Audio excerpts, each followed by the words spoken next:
Hello everyone. NTA NET JRF Hindi channel में आप सबका स्वागत है। आज के इस वीडियो में हम पढ़ने जा रहे हैं एक टोकरी भर मिट्टी कहानी को, जिसकी रचनाकार है माधव राव सप्रे और ये कहानी लिखी गई है 1901 में। ये कहानी जो है एनटीए के पाठ्यक्रम में दी गई है और इससे बहुत बार प्रश्न पूछे जाते हैं। ठीक है, तो हम आज इस कहानी को करने जा रहे हैं। इस कहानी का इम्पोर्टेंस ये है कि इसको हिंदी की प्रथम कहानी होने का श्रेय भी प्राप्त है और देवी प्रसाद वर्मा जो है वो इसको हिंदी की प्रथम कहानी मानते हैं। इसका फैक्ट और एक ये है कि छत्तीसगढ़ मित्र में ये सर्वप्रथम प्रकाशित हुई थी और ये कहानी जो है अमीर जमींदार की है और एक विधवा बुढ़िया की कहानी है। ठीक है, तो आप पहले पेज और सेकंड पेज को स्क्रीनशॉट कर लेना ताकि जो आपको फैक्ट है वो इसमें मिल जाएगा। ठीक है, तो कहानी मैं पूरी नहीं पढ़ूंगी क्योंकि उससे बहुत आपका भी टाइम बहुत जाएगा और फिर कहानी तो ऑलमोस्ट वही है जो है, अभी पढ़ने में ज़्यादा टाइम जाएगा। इसलिए मैं समरी बता देती हूँ कहानी की क्या समरी है और जो भी इम्पोर्टेंट होगा वो मैं कोशिश करूँगी कि कुछ नहीं छोड़ूंगी मैं कहानी को, ताकि आपका समय भी बचे और कहानी भी तैयार हो जाए। ठीक है, तो जैसे मैंने कहा कि कहानी में ज़मींदार पात्र है और एक विधवा बुढ़िया है। ठीक है, तो कहानी कुछ इस तरह से है कि एक ज़मींदार जो है, ज़मींदार के महल के सामने एक बुढ़िया का झोंपड़ा रहता है। तो फिर होता ये है कि ज़मींदार को वो झोंपड़ा अच्छा नहीं लग रहा होता है, तो फिर वो क्या कहता है कि वो चाह रहा होता है कि ये जो बुढ़िया का झोंपड़ा इसको गिरा दूँ मैं और इसको अपने महल के साथ ये ज़मीन भी सर मिलवा दूँ।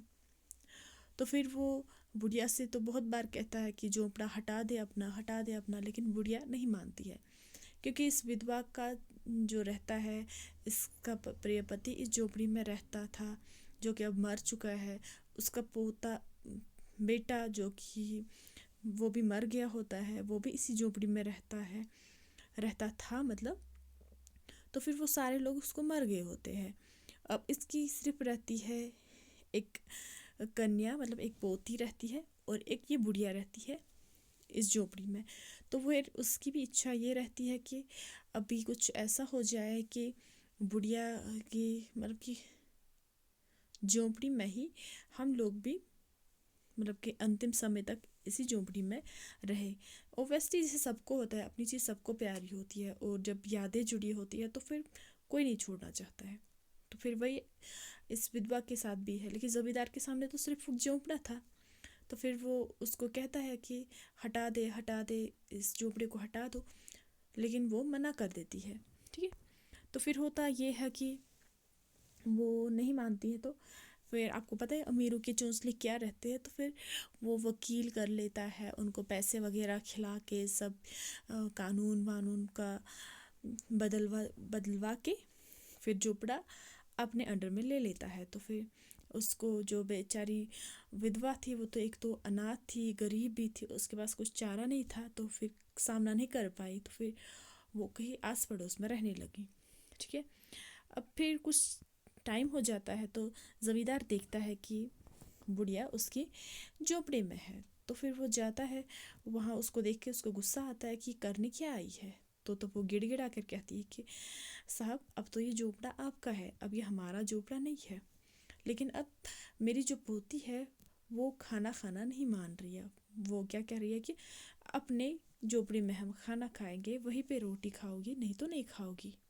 अब मैंने सोचा है कि इस झोपड़े में से एक टोकरी मिट्टी ले लूँगी, तो फिर उसी से चूल्हा बनाओगी, उसी चूल्हे पर रोटी बनाओगी और फिर वो खा लेगी। तो फिर इस पे ज़मींदार को ना दिल में थोड़ी सी तरस आ गई, तो फिर उसने आज्ञा दे दी कि चलो ठीक है, ले लो मिट्टी। तो बुढ़िया जैसी झोपड़ी के अंदर गई तो वो सारी यादें उसको आ गई। फिर रोने लगी कुछ देर, फिर मिट्टी की एक टोकरी भर के उसको खींच के बाहर निकाला। अभी उठाने के लिए लगी तो फिर ज़मींदार से कहा कि आप हाथ दे दीजिए ताकि मैं सिर पे इसको लेके उठा लूँ। लेकिन पहले तो ज़मींदार कुछ हिचकिचाता है, लेकिन फिर हाथ देने के लिए वो तैयार हो जाता है। जैसे वो उठाने लगता है कि तो फिर टोकरी नहीं उठ पाती है। अब ये अगली बार वो फिर से कोशिश करता है पूरी जोर लगा के, लेकिन वो टोकरी मिट्टी नहीं उठा पाता है। तो फिर बुढ़िया से कह देता है कि देखो, मुझसे ये टोकरी का भार नहीं उठाया जाता, इस मिट्टी की टोकरी का भार मुझसे नहीं उठाया जाता। तो इस पे वो विधवा कह देती है, विधवा बुढ़िया जो है वो कहते हैं कि साहब, आप एक टोकरी मिट्टी का भार नहीं उठा पा रहे हो, तो इस झोपड़ी में ऐसी 1000 मिट्टी की टोकरियां हैं, उनका भार आप कैसे उठाओगे। तो फिर इस पर ज़मींदार को अपनी गलती का एहसास होता है और वो उसको अपनी झोपड़ी वापस दे देता है। और फिर वापस से बुढ़िया अपनी झोपड़ी में रहने लगती है। ठीक है, तो बस इतनी सी कहानी है। ये बहुत छोटी सी कहानी है लेकिन बहुत इम्पॉर्टेंट है, क्योंकि पहली कहानी होने का इसको श्रेय है, तो इसलिए बहुत इम्पॉर्टेंट बन जाती है। और इसमें पात्र भी ऐसी है, दो तो पात्र है, एक तो ज़मींदार है और दूसरा है यही विधवा बुढ़िया। तो फिर मिलते हैं अगली कहानी में, तब तक चैनल को आप सब्सक्राइब कीजिएगा और वीडियो अच्छी लगे तो ज़रूर से लाइक कीजिएगा। ठीक है, चलो धन्यवाद।